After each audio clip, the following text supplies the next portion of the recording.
kita spesial banget nih, karena kita bakal belajar bareng langsung dengan Kementerian Keuangan Republik Indonesia.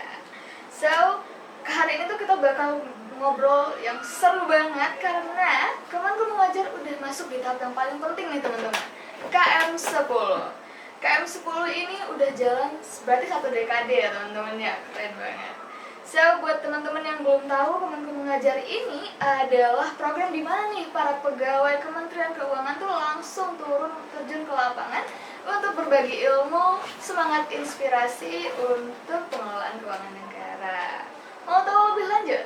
Yuk langsung aja kita sambut, ini dia our special guest dari Kementerian Keuangan, Bapak Thomas. Gimana nih Pak hari ini kabarnya? Halo, kabar baik. Terima kasih sudah diundang di podcast SMA 1 Bukit Tinggi Lambo TV. Iya Pak, alhamdulillah. Mungkin boleh Bapak perkenalan sedikit nih diri Bapak ke penonton di rumah. Baik, perkenalkan nama saya Thomas Junior Sibarani. Saat ini di kegiatan Kementerian Keuangan Mengajar ke-10 ini bertindak sebagai koordinator daerah untuk Bukit Tinggi. Namun sehari-hari saya berdinas di kantor pelayanan pajak Pratama Bukit Tinggi. Oh, di Bukit Tinggi. Betul. Gitu teman-teman.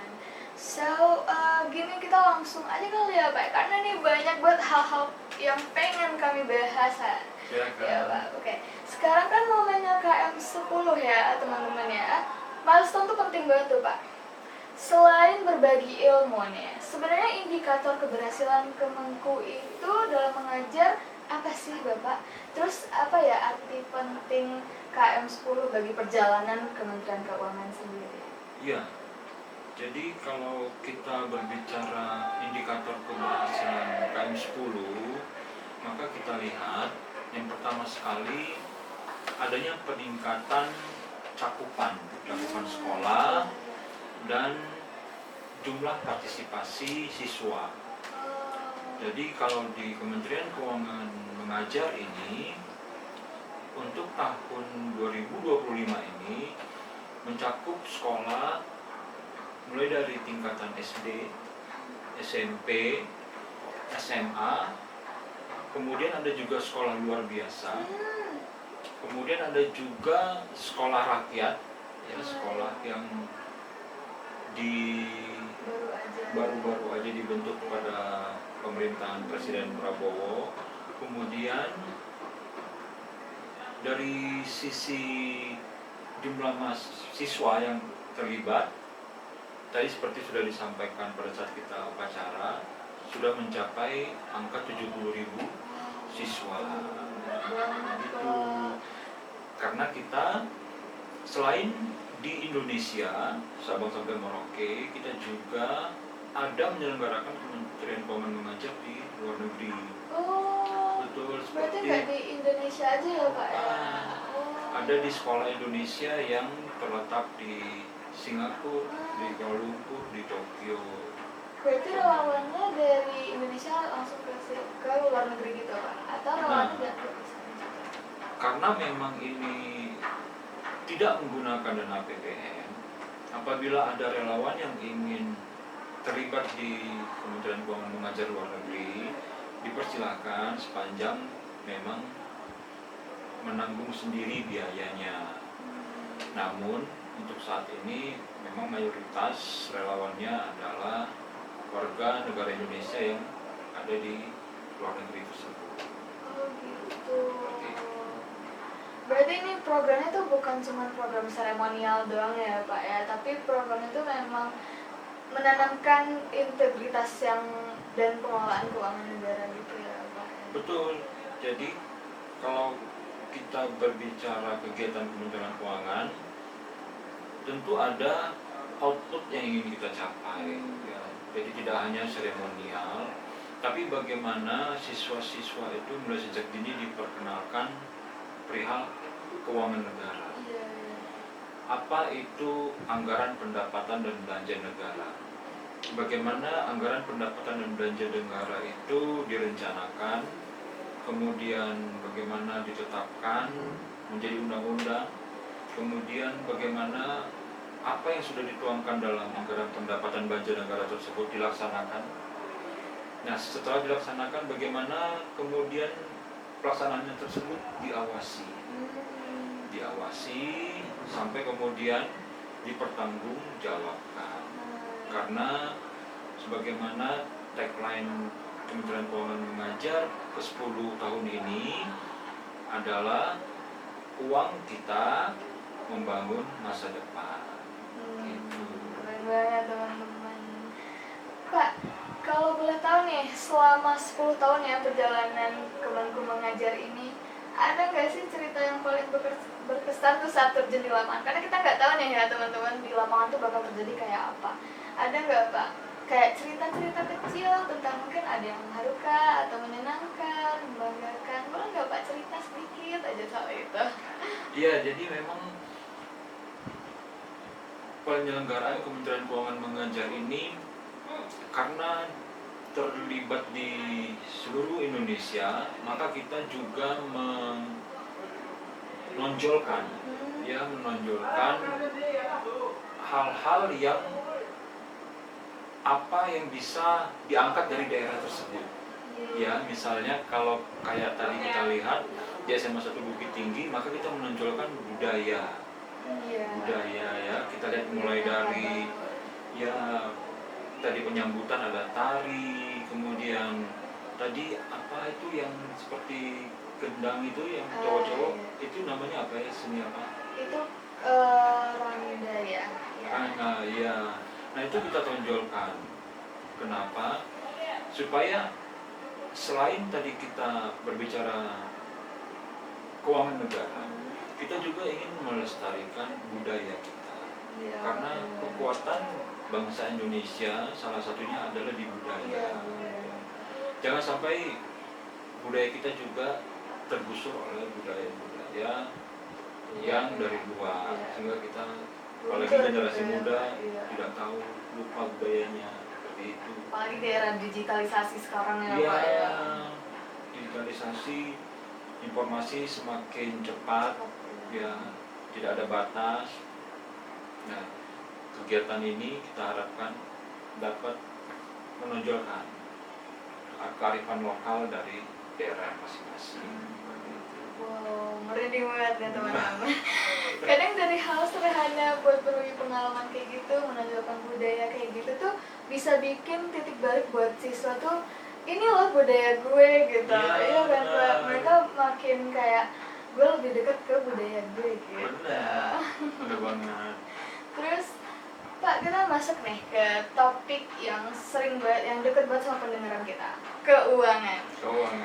Banyak nih anak muda yang sekarang tuh kalau denger finansial negara tuh kayak reaksi mereka tuh kayak wah serem banget, ribet tuh gitu.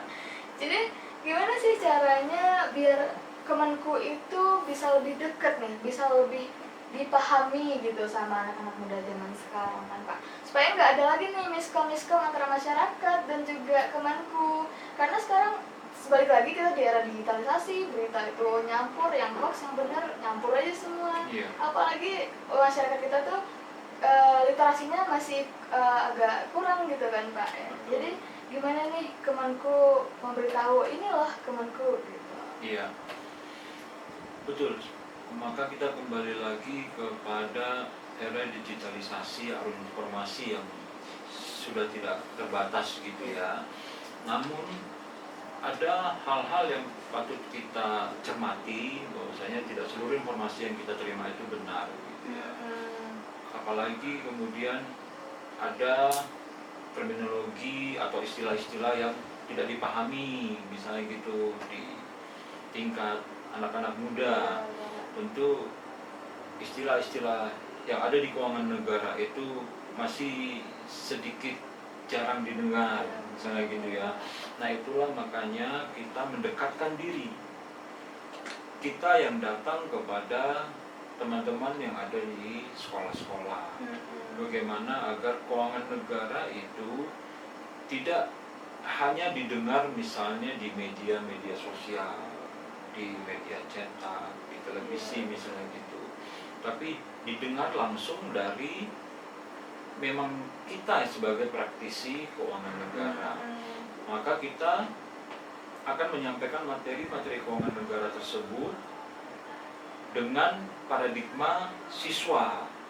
Maka kalau kita di level SD, kita tidak bisa menggunakan paradigma SMP atau SMA, maka ini kita harus sesuaikan dengan kurikulumnya. Maka di SMA ini misalnya program belajar itu sudah tidak seperti zaman saya sekolah dulu, datang duduk mendengarkan, ya kan? Iya, Pak. Namun lebih kepada joyful, mindful, meaningful gitu ya, bagaimana program belajar di kelas itu bisa mendatangkan kegembiraan bagi siswa. Nah, itu yang kakak-kakak relawan lakukan di kelas, sehingga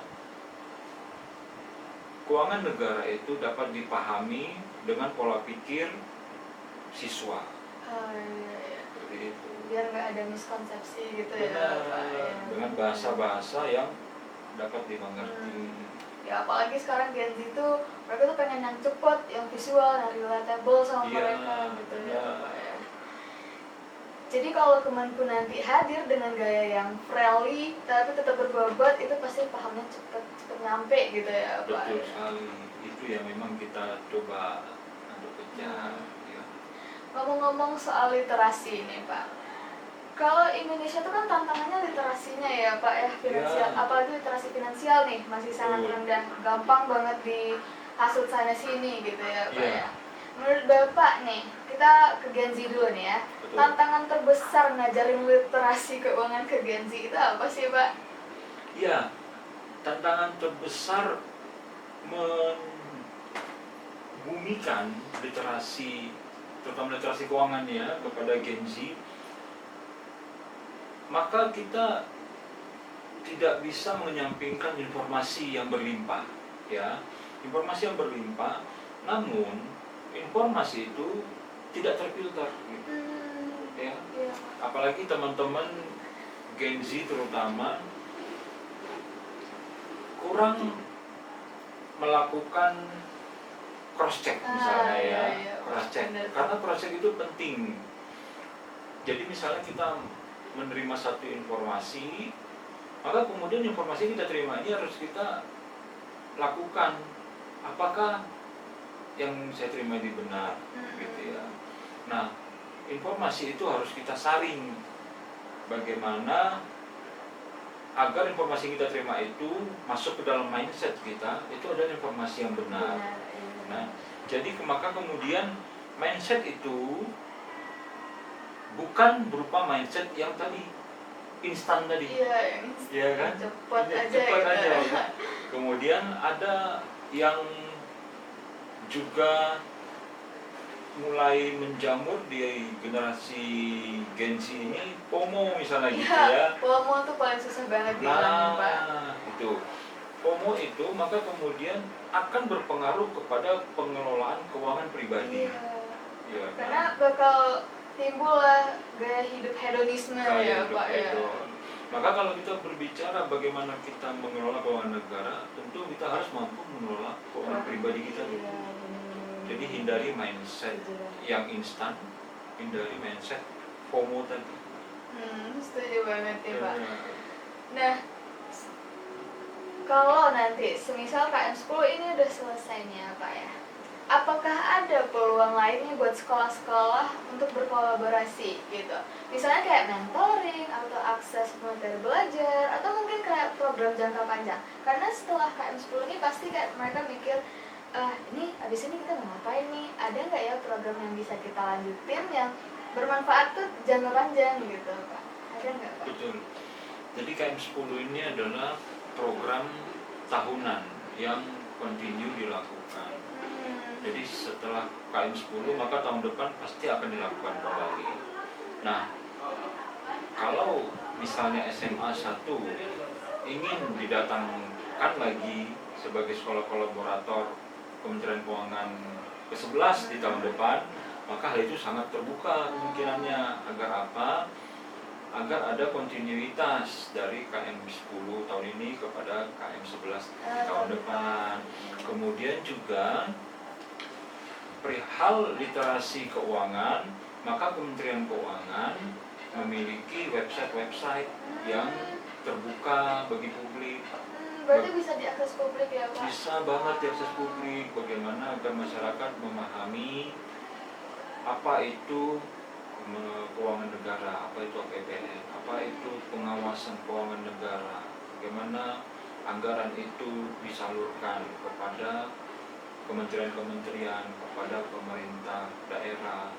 Nah itu semua informasinya sangat terbuka. Berarti bisa nanti tuh generasi muda buat baca-baca website-nya ya Pak ya? Bisa banget, silakan, termasuk juga kepada peraturan-peraturan. Langsung ada di sana Pak? Ada. Lengkap banget tuh penonton. Nah, jadi silakan adik-adik untuk mulai ada rasa ingin tahunya dulu, rasa ingin tahunya dulu dimunculkan. Apa sih ini keuangan negara? Cari tahu di website Kementerian Keuangan. Nah, gitu. Menarik banget ya teman-teman ya. Jadi bukan cuma program datang sekali terus udah gitu, tapi juga ada kesinambungan yang bisa membangun nih kesadaran finansial jangka panjang ya Pak ya. Terus Pak, kalau ngomongin masa depan nih ya, sekarang tuh banyak pelajar SMA tuh khawatir soal biaya kuliah nih Pak ya. Dunia kerja tuh makin kompetitif, terus kayak banyak perubahan ekonomi yang cepat banget terjadinya gitu. Nah, boleh nggak Pak saran praktis nih buat kami supaya tuh siap nih menghadapi tantangan ini semenjak kami tuh masih duduk di SMA gitu. Iya, benar. Jadi ada kekhawatiran di anak-anak muda, masa depan seperti apa gitu ya, bagaimana mempersiapkan masa depan. Namun saran saya sebagai praktisi keuangan negara, maka hal yang dapat saya sampaikan adalah yang pertama, kuasai literasi keuangan pribadi mulai sejak dini. Jangan tadi itu FOMO, jangan ingin instan. Nah itu yang pertama, bagaimana kita harus mampu sejak dini merencanakan keuangan pribadi. Yang kedua, bangun skill yang tahan banting. Ya, tahan banting artinya yang selalu dapat beradaptasi. Karena kan dunia terus berubah. Namun kita harus mampu mempersiapkan diri agar kita dapat beradaptasi dengan perubahan zaman. Karena kita nggak bisa ngerubah zaman ya Pak, zaman yang kita. Jadi kita harus tahan. Harus kita yang beradaptasi. Kita tidak bisa menentang zaman. Ya. Nah kemudian tadi masalah biaya kuliah semakin mahal.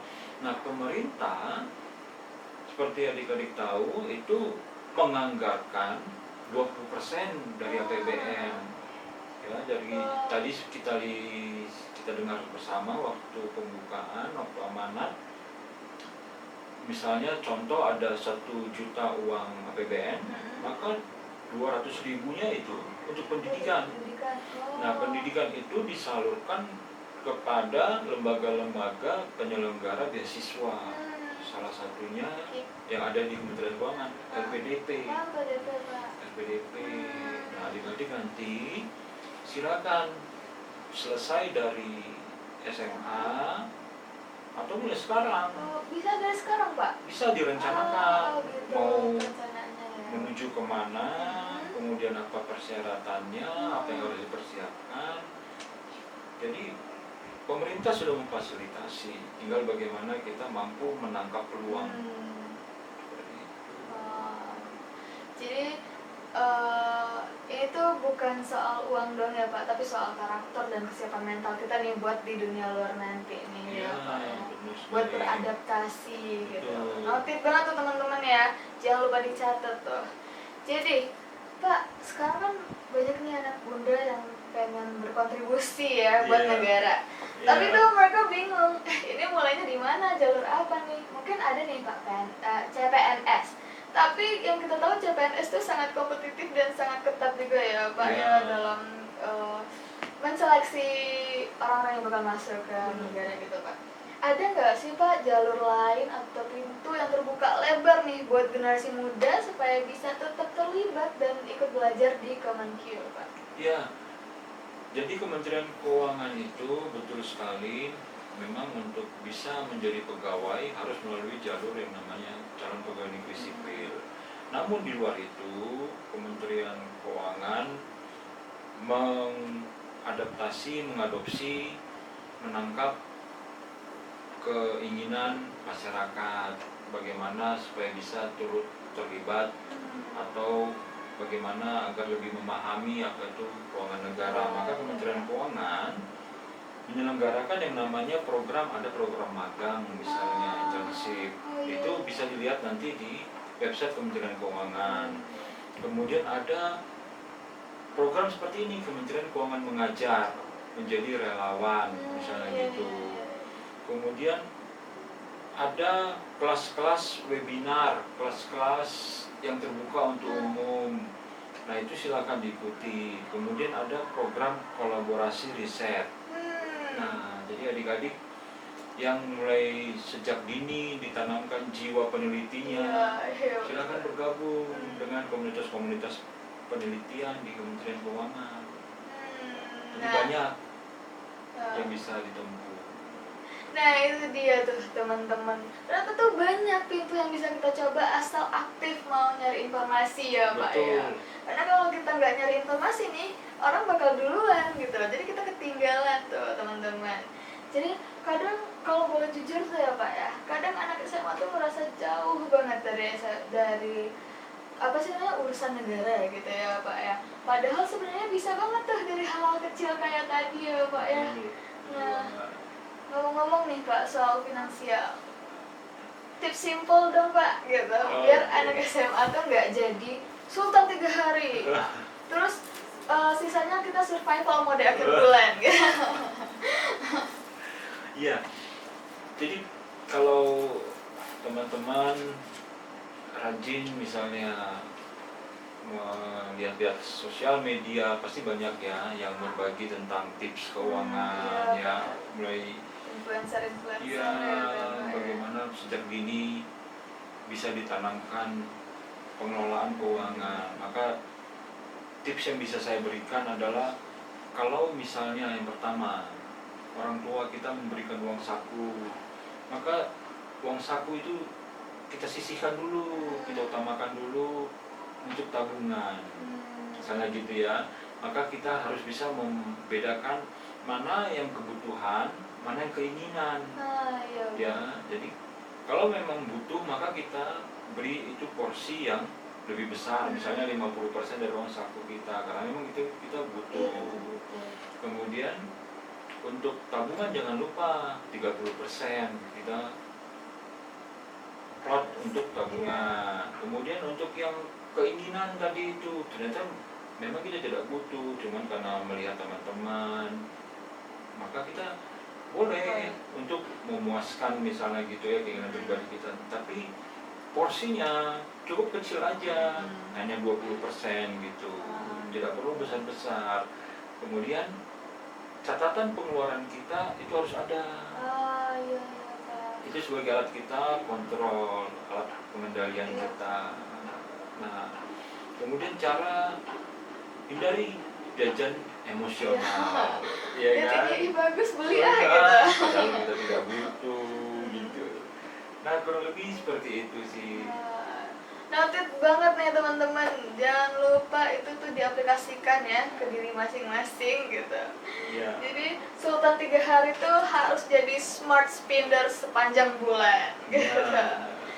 Pak, boleh nggak 3 kata nih buat kami, apa sih harapan Bapak untuk generasi Indonesia dan apa nih yang harus kami hindari supaya nggak terjebak di lubang yang salah gitu Pak? Iya, ini pertanyaan yang bagus ya, agar adik-adik sejak dini bisa memiliki sikap mental yang akan terus sampai dewasa ya, menjadi nilai-nilai ya, menjadi value. Yang pertama harus ditanamkan adalah integritas tentu ya.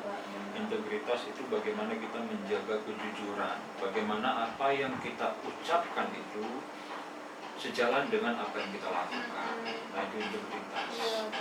Yang kedua itu adalah berdaya. Ya, berdaya itu bagaimana kita memiliki kemampuan beradaptasi dengan perubahan. Bagaimana kita mampu menghadapi tantangan. Jangan kita justru kalah oleh tantangan.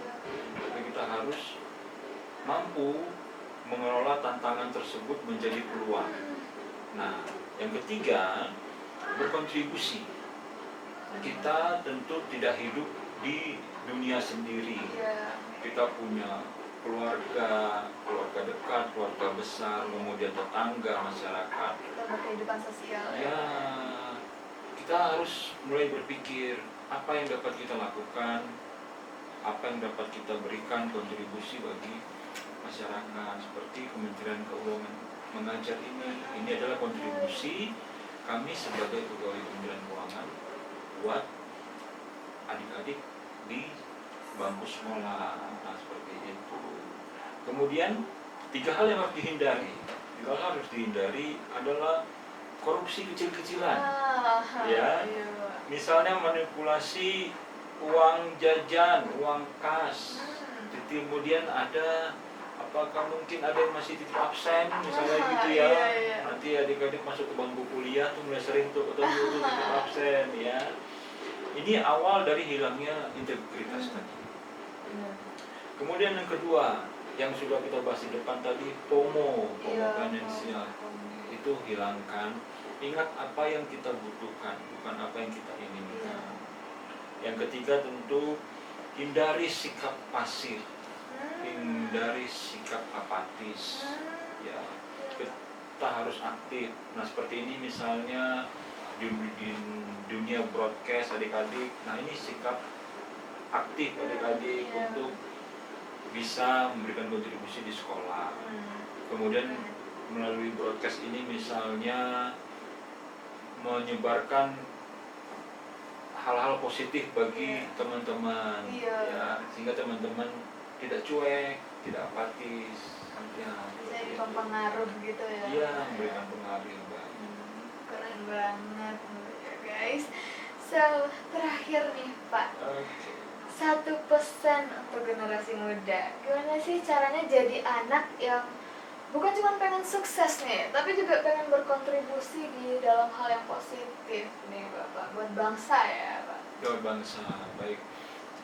Jadi ada satu hal yang dapat saya sampaikan bagi generasi muda, adik-adik terutama di SMA 1 Bukit Tinggi, jangan hanya kejar sukses, tapi yang dikejar adalah makna, ya, value yang kita kejar. Kemudian nanti adik jangan hanya di dunia pendidikan mengejar ijazah, tapi yang dikejar adalah pengetahuannya. Seperti itu ya. Artinya apa? Yang pertama tadi bangun kompetensi. Bangun kompetensi, kuasai ilmu dan skill agar memiliki daya saing. Ingat bahwasanya kita tidak hanya bersaing di antara anak bangsa Indonesia, tapi kita bersaing dengan warga negara asing. Demikian. Kemudian yang kedua, jaga integritas tadi. Yang ketiga, berbagi manfaat bagi orang lain. Jadi kalau kita saling care dengan orang lain, maka kita harap bangsa kita juga memiliki nilai-nilai kepedulian terhadap sesama. Seperti itu. Wow, luar biasa sekali teman-teman. Pesan yang tadi Bapak sampaikan itu sangat-sangat luar biasa, sangat-sangat menginspirasi teman-teman. Jadi jangan lupa diaplikasikan pesan-pesan yang sudah Bapak Thomas tadi bilang teman-teman. Terima kasih kepada Bapak yang sudah mengajarkan integritas itu penting ya Pak ya. Gitu. Terima kasih sekali lagi kepada Bapak Thomas nih yang udah berbagi insight luar biasa pada hari ini. Semoga obrolan kita nih bisa jadi inspirasi gitu buat pendengar ya Pak. Bisa nih mereka aplikasikan ke kehidupan mereka gitu ya Pak. Terutama aku juga. Terutama terutama juga buat anak muda yang pengen belajar banyak tentang keuangan negara gitu ya Pak. Terima kasih sudah menyempatkan hadir di podcast Lambo TV Bapak. Ini aku senang banget nih kedatangan ahli di bidang keuangan dan bisa langsung belajar bareng gitu teman-teman. Terima kasih sudah menyempatkan hadir di SMA Negeri 1 Bukit Tinggi Bapak. Saya sangat bangga menjadi salah satu bagian dari program yang luar biasa ini. Nah, buat sobat finansial muda dan Lambawers di rumah, jangan lupa ya, belajar tentang keuangan itu bukan tentang cuman soal angka, tapi juga tentang tanggung jawab, tentang masa depan, dan tentang kontribusi kita untuk bangsa dan negara. Sampai jumpa di episode selanjutnya. Saya Haila Dedria pamit undur diri. Tetap semangat, tetap berintegritas, dan jadilah bagian dari perubahan positif untuk Indonesia. Bye Lambawers!